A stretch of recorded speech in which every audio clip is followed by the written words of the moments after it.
के 9:40 हो रहे। खाना वाना खा के निर्भय भाई के घर के अंदर बैठा हूँ।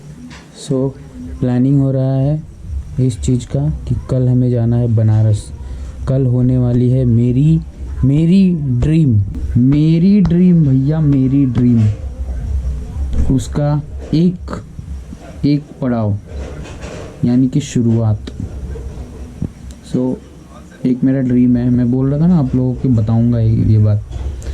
तो मेरा ये ड्रीम है कि मैं अपने पर्ल पे 12 के 12 ज्योतिर्लिंग के दर्शन करूं और उसके साथ साथ पशुपतिनाथ में नेपाल जाके उस सीरीज़ का एंड करूं। ये मेरा ड्रीम है। तो खैर बनारस तक आ गए हम, लेकिन अभी तक काशी विश्वनाथ जी के दर्शन नहीं हुए।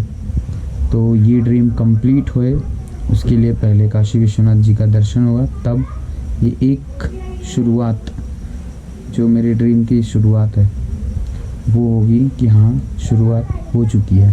वैसे मैंने त्र्यंबकेश्वर का दर्शन किया हुआ है, एक ज्योतिर्लिंग का, लेकिन बाइक से नहीं गया था मैं अपने। सो मेरे पर्ल को जब लेके जाऊँगा, मतलब फिर से हम महादेव जी के दर्शन करेंगे। फ़िलहाल के लिए ये था जो मुझे आप लोगों को बताना था। तो इसके लिए मैंने बस अभी बैठे बैठे हम लोग का प्लान हो रहा था कल 30 नवंबर 2021 को मैं फिर से बनारस में रहूँगा। अब फिर से क्यों? क्योंकि पिछले साल 30 नवंबर 2020 को मैं बनारस में था और उस दिन देव दिवाली थी। तो मैंने वीडियोज़ निकाले थे, मैंने अपलोड नहीं किया था। इस वीडियो में मैं आपको दिखाता हूँ देव दिवाली, जो बनारस में मनाई जाने वाली कुछ खास त्योहारों में से एक है, जिसे देखने के लिए लोग पूरे विश्व से आते हैं। मगर क्या है ये देव दिवाली, क्यों मनाते हैं ये देव दिवाली और कब मनाते हैं ये देव दिवाली? क्यों कार्तिक पूर्णिमा को मनाए जाने वाले इस पर्व का इतना महत्व है कि काशी के सभी घाट भगवान शिव को दीपों से सवार दिए जाते हैं। देव दिवाली को त्रिपुरोत्सव भी कहते हैं, क्योंकि भगवान शिव ने जब त्रिपुरासुर को मारा तब से ये त्रिपुरोत्सव शुरू हुआ। महाकाल की ये पूजा हर साल दिवाली के 15 दिनों बाद मनाई जाती है। कहते हैं इस दिन सभी देवी देवता यहाँ आते हैं भगवान शिव के जीत की खुशियाँ मनाने, और इसीलिए उनके वेलकम के लिए ये दिए और सारे मंदिर घाट सजाए जाते हैं। खैर ये रही इससे जुड़ी बातें। आइए मैं दिखाता हूँ आपको ये पर्व यहाँ मनाया कैसे जाता है। तो मैं पहुँचा यहाँ लगभग 3 बजे तक और लोग दिए लगा रहे थे, आरती का सामान सजाया जा रहा था और मैं घूम घूम के भगवान शिव में विलीन गंगा मैया के इन घाटों का लुत्फ़ उठा रहा था। तो दोपहर के टाइम मैं पहुंचा घाट पे और फिर थोड़ा घूमने के बाद काफ़ी घाट तक मैं घूमा। फिर उसके बाद मैं चले गया था अपने होटल से रिटर्न आया शाम को। और वो बनारस की सकरी गलियां हैं ना, काफ़ी पतली पतली गलियां हैं जो घाट पे निकलती हैं सीधा, वैसे ही एक गली में से मैं भी आया। और जैसे ही घाट पे आया ना भाई, शाम को सनसेट हो चुका था और पूरा शाम हो गई थी, दिए जल चुके थे। और जब मैं पहुंचा भाई साहब, क्या सीन था भाई, क्या ये सीन था।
वो सारी चीज़ें थी जहाँ जहाँ पे मैं घूमा। सबसे अच्छा जो लगा ना, इस वक्त ना सनराइज़ हो रहा है और मेरा मन कर रहा है आपसे बात करूँ या व्लॉगिंग करूँ या फिर सन को देखूँ। ऐसे छोटा सा सन ऐसे एकदम पूरा ऑरेंज शेप में जो निकलता है ना, वैसे निकला हुआ है। मैं ट्राई करता हूँ।